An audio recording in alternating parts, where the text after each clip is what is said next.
AEC Business, the construction industry's innovation and technology show. Okay. So, hello and welcome to this episode of the AEC Business Podcast.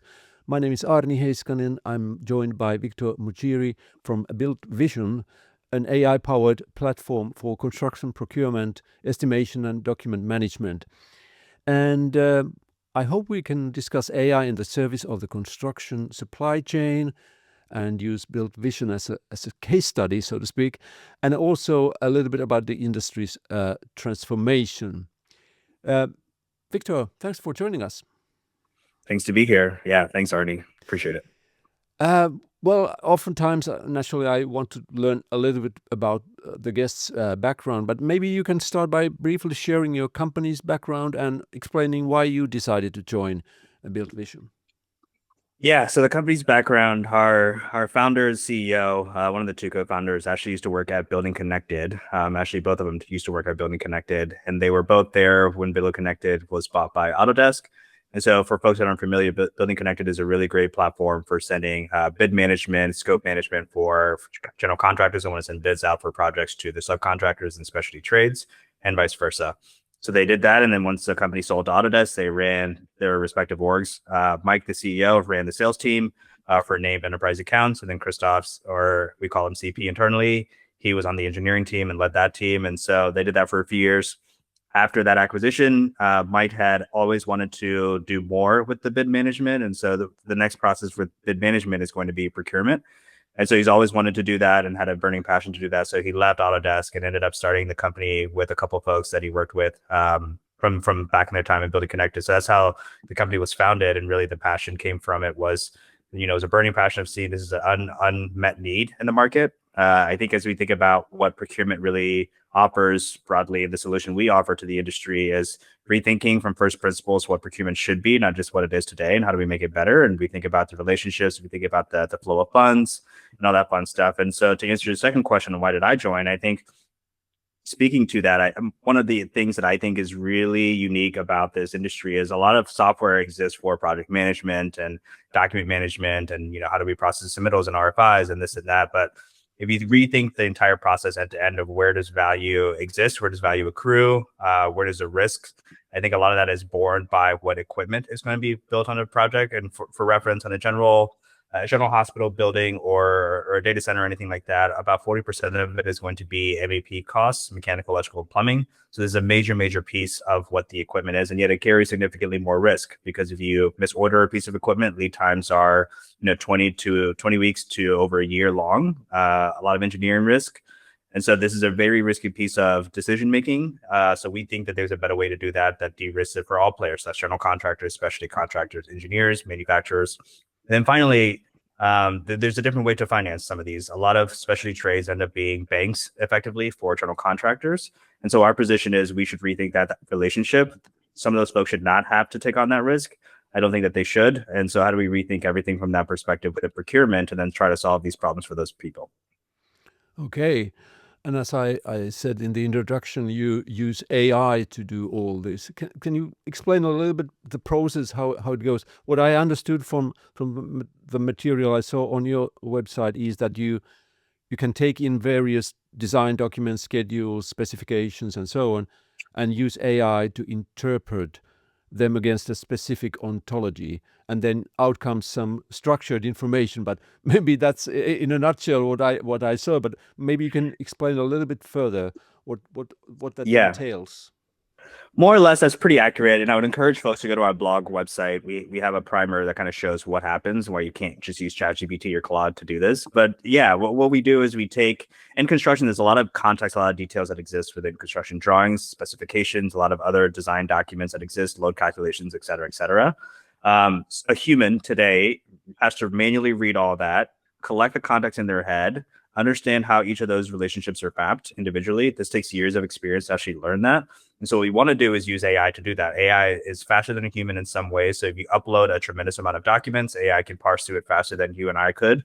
So that's one way that we use AI is how do we ingest all of that context? How do we take things that exist in a 2D world? Think about your drawings and specs. How do we extract all that information, the text about which equipment is going to be on a job, what size of equipment, the characteristics of it, the power requirements, et cetera, all the things that make up an equipment decision for procurement.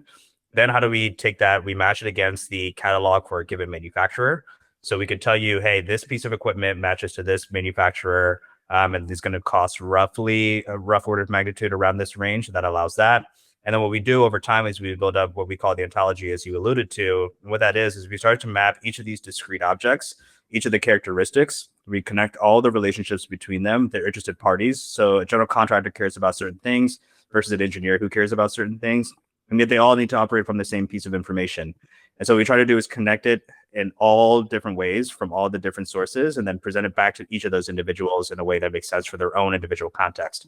A manufacturer cares about things very differently than an actual field technician, and yet they still need to operate from the same piece of information. And one other thing that we didn't talk about is we use AI to supercharge all of this, but I wouldn't say we're an AI company. We use AI as a tool. It is an enabler, but we're, and beyond that, though, we're also not a model company. We don't believe in that. What we do is we think of ourselves as a harness. We provide construction context to what needs to happen, and we use the right tools for the right job.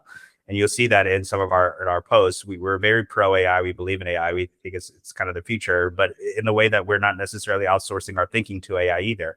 There's a lot of context that people have to have in this industry. This is why you can't just upload your drawings to ChatGPT or Claude, that there's a lot of other information that needs to exist in order for it to be useful.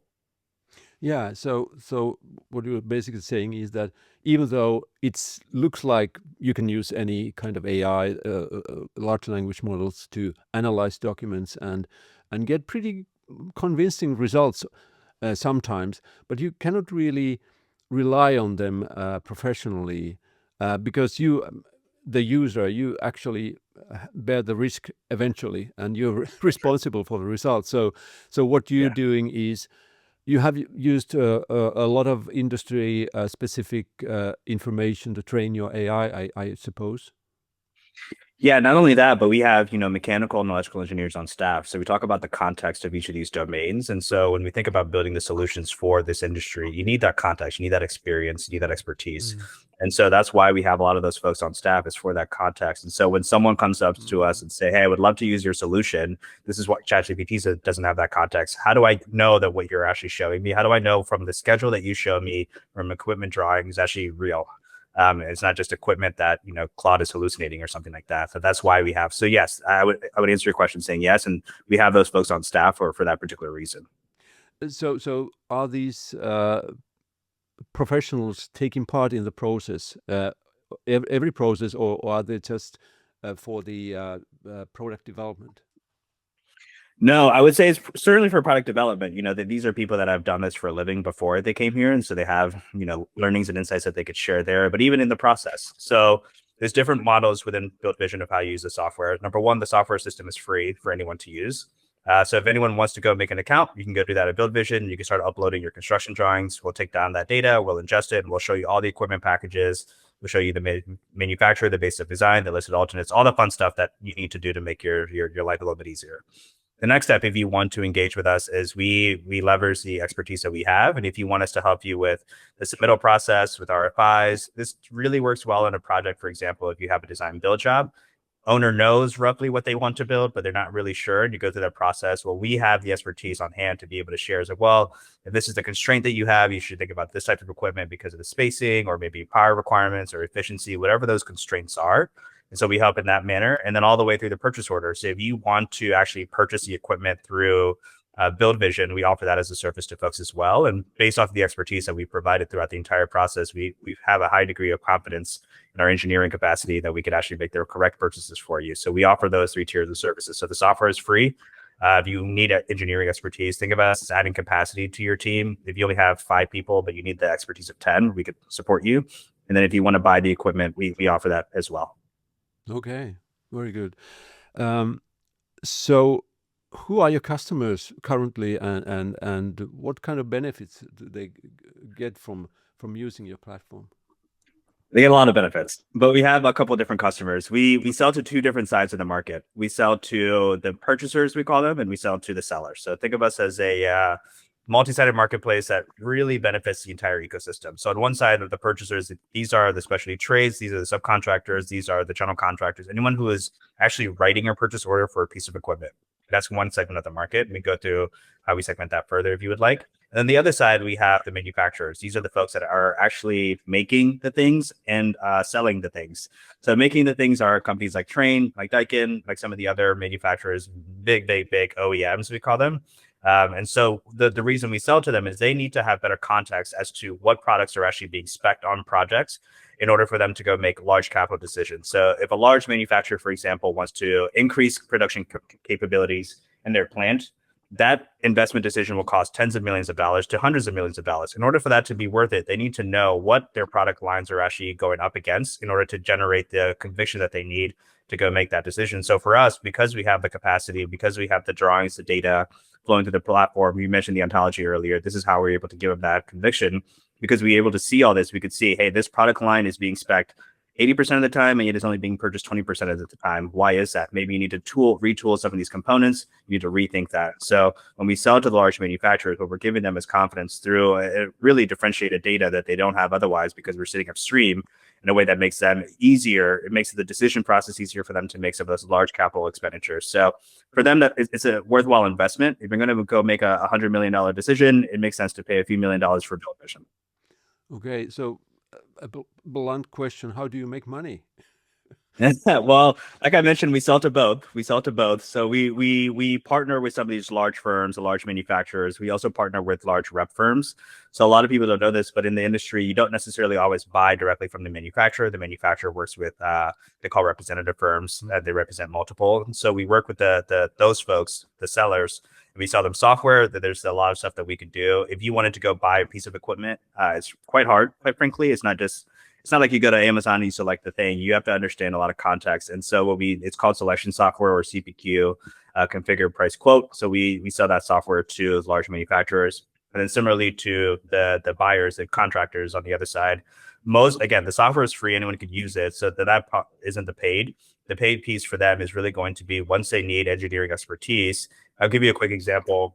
There's a large data center boom. So there's large contractors that are there's a lot of work on their plate, and what they need is help. They need capacity, they need throughput, because historically they've only been able to handle X amount of millions of dollars in data centers. And so what they need is more capacity to actually handle that, so they're not falling behind on the construction side. So for us, we'll come in and we'll engage with them, and they'll pay us for those services for us to actually add capacity to their team. So two sides of the marketplace of how we end up getting paid. Okay, so what you offer is efficiency and also risk management, but also insights in that they might not get otherwise. So sounds like a very good offering. One thing that we have been wondering here in Finland specifically is that nowadays, as you said, you can use all sorts of documents which are basically like messy data from computing point of view. What we are trying to do here in Finland is like to standardize the way the information is created upstream, so that it can be used downstream without, let's say, without much conversion. So if you're using generic products in the design, they are coded in a certain way so that you can map them to actual products down the line. So do you see a future where the industry in the US might start thinking like this, that we would, instead of having a messy pile of documents, we might start standardizing a little bit so that this process would become easier?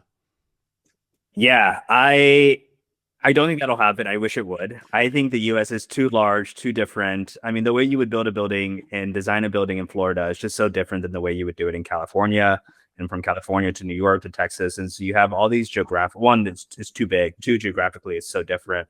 Florida is exposed to hurricanes. California is not, but they have earthquakes and so on and so forth. So yes, the way that things are designed will differ.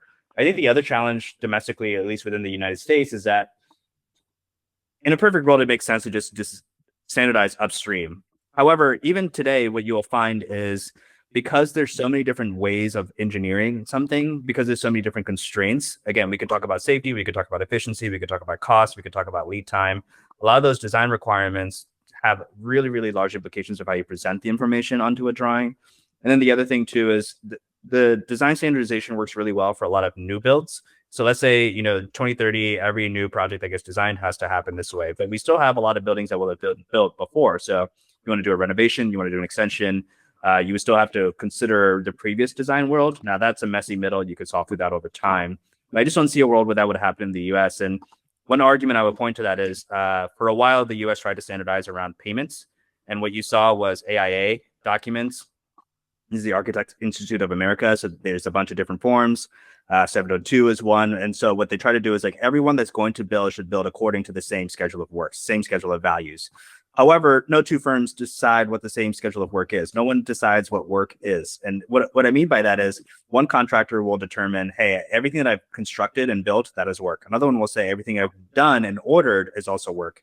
And so the nuance there is unique because you could order something that may take 30 weeks to get there, and you may want to get paid for that. However, if that thing never arrives and a project stalls and the owner's already paid out for that, that creates a really weird dynamic. And so the standardization attempt towards just what is work, what is complete, what is done, I think that was a good attempt and people got closer and closer, but we haven't seen that necessarily pan out correctly. And another example would be in BIM, whereby no two companies think about BIM the same way. Navisworks, Revit, you have all these different systems. And I think in a perfect world, everyone should diagram out their buildings to LOD 400. And yet that still doesn't happen. And a lot of people, that's why we do clash detection. We do these other things. I think it's a great idea. People are working very hard. Very smart people are working very hard towards this. But I think a better use case would be to use AI instead of trying to normalize things up front. Use AI to actually find out the pieces that are relevant and then use AI to standardize that downstream. And what that looks like would be instead of trying to create everyone in the same model, let everyone create. It would be easier for a solution provider to come in on the BIM example, to come in and create a translation layer, then sell that to anyone that wants to use it. So then you let the people who are doing the work the best way that they do in the systems they use best and know best. And then you pass it through the translation layer, and then that translation layer makes it usable to everyone. So we could talk about that, what that looks like. But that to me is a more approachable way to do it. Now, going back to your example in Finland, I think if you were in Helsinki, it would look a little bit different than if you went down the road in Espoo or if you went down the road to Stockholm. The way that you should be able to do any of these things, the way you would design it in BIM would be you build the building how you want it digitally. And then by the time you go to have the meeting with any of these folks, you could have the translation layer do all that work for you. Mm. So in other words, your company has a future. So yes, we think so. We think so. Yeah.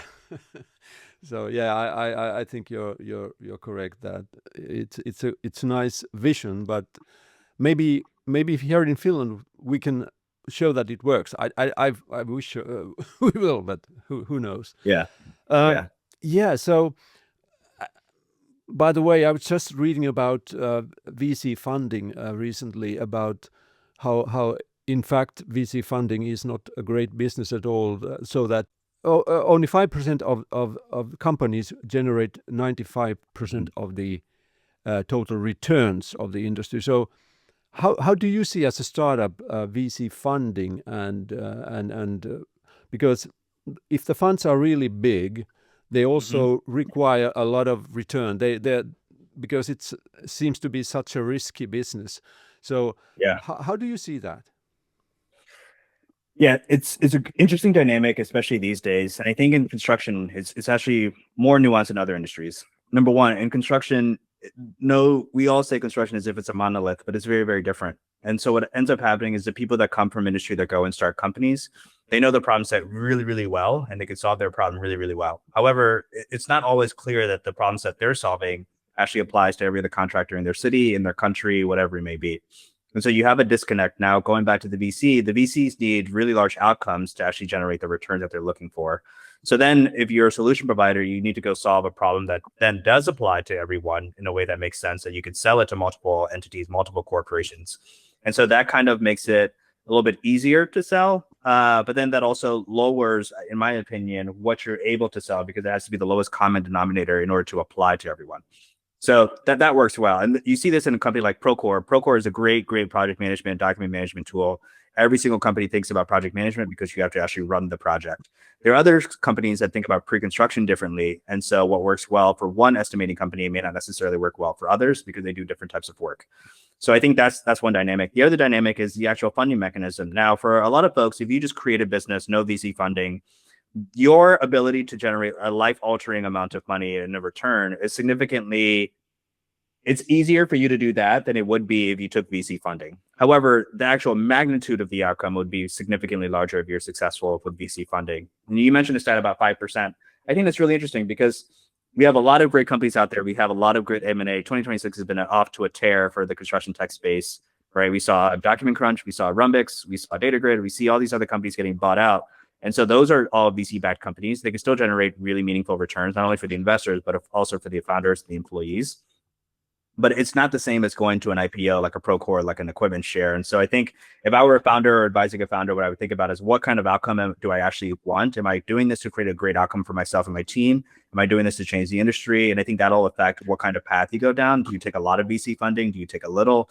And I also think VC dollars are really, really expensive dollars in a way that I don't think people think about. It takes a lot of equity. However, it is great if you are looking for a large amount of capital to go deploy against something that you know is already working. If you have been in the trenches doing work for, call it, doesn't even have to take that long now with all these vibe coded apps, but 6 months to a year, you have something that works and I think I have something, I want to go sell this to 100 contractors. That's a perfect time to go take VC dollars. Right out of the gate, it's a little bit more tricky because you don't know. And I think much as we learned in school, it's all a hypothesis. Then you go run an experiment, and then you course correct. Yeah, that's right. So, as we talked about AI, I think that every company nowadays in construction, AEC, designers, naturally, everybody's experimenting with AI, but only a handful have seen real returns on their investment. Maybe this is early days, naturally, and construction is really challenging, as we know.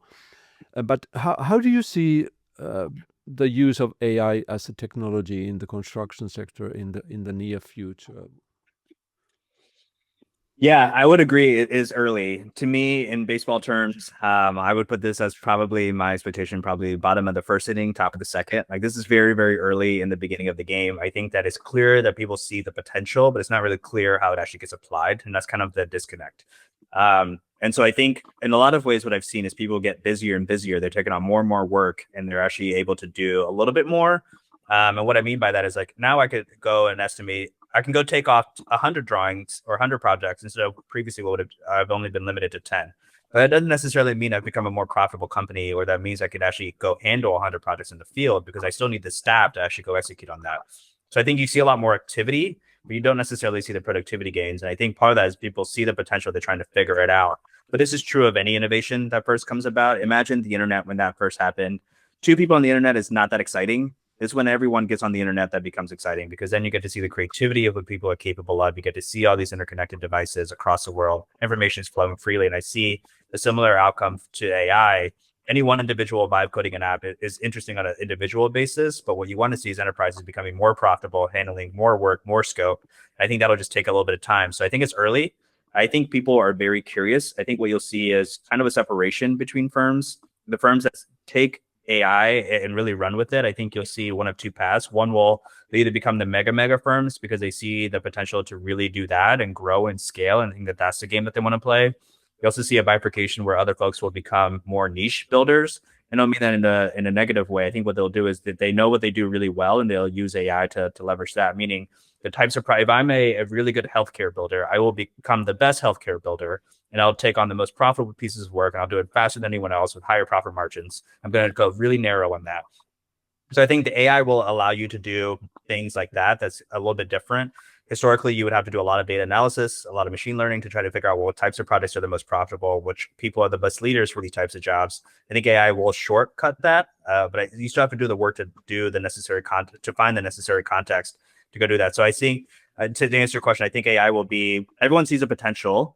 I think we're in the messy middle trying to figure out the economic efficiency gains that come from it. But activity certainly up because of it. People are vibe coding solutions all day long. Now it's the question of what does that mean for the enterprise?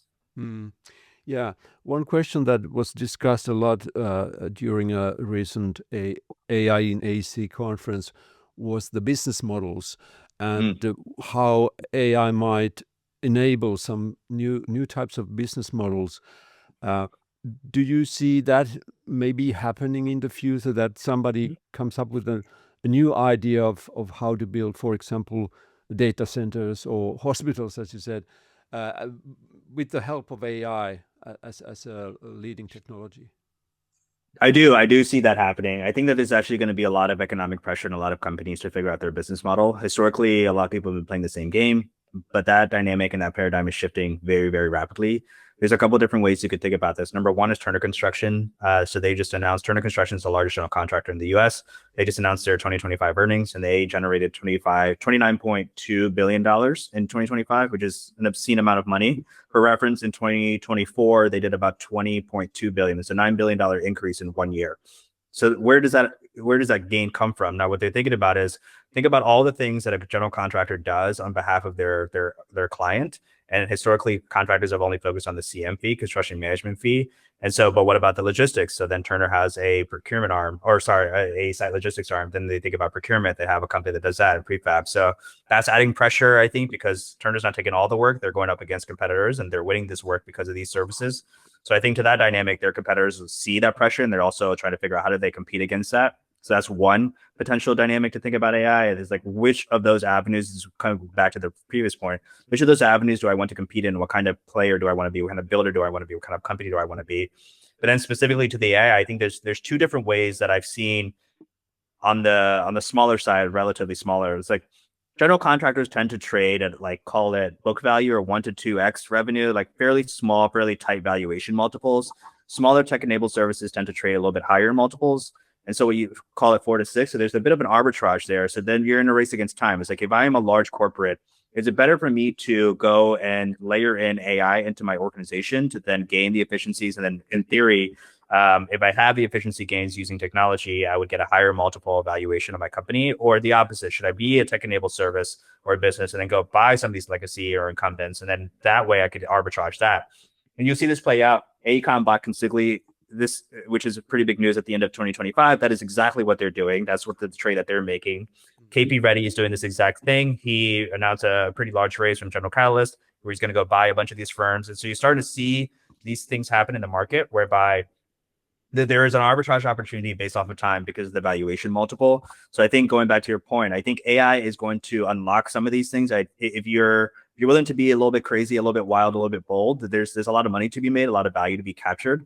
You just have to decide pretty early on, from a strategic standpoint, what kind of business do you want to be, and then go 100% all in, because I can guarantee your competitors are running against this as well. Yeah. Well, finally, how do you see your company's future? Yeah, I mean, our company's future is right in the middle of all this. You know, you can't build a building without the equipment, and you can't get the equipment without actually procuring it. And so what we believe is, fundamentally, this is such a core piece of what makes a building run. And so that's part of the reason why we started with procurement instead of it, or for specifically MEP equipment instead of anything else. And then number two, the way we actually price, you know, we don't just charge per hour. We are charging based off of outcomes. So I mentioned our business model earlier. You know, for a large manufacturer that wants to increase, you know, do a data center boom or whatever it is, they want to increase the volume of products. We get paid if they get paid. If we can meaningfully increase how much money they're making because of the decisions our software can enable for them, then we get paid. And so where we sit is we want to enable positive outcomes for people. And we think that AI is a great use case, a great tool to go do that. Okay. So where can our listeners find more information on Build Vision? Yeah, the easiest place is go to buildvision.io. That is our website. There's a ton of information there. You see our homepage, you see our blog, our benchmarks, all that fun stuff. And then if you want to learn more about some of the stuff we're also posting, find us on LinkedIn, Build Vision AI. And you can find me personally also on LinkedIn, very active there. So feel free to reach out. I also have a Substack called The Next Build. So any questions about Build Vision, any questions about myself, or generally the industry that I could help answer for folks, more than happy to reach out and have a conversation. Thanks so much, Victor. This has been fantastic. And best wishes for your future. Thank you. I appreciate it. Thanks for having me on. I love these conversations. Thanks for listening. Subscribe to this podcast and visit aec-business.com, the award-winning blog, for more news and stories.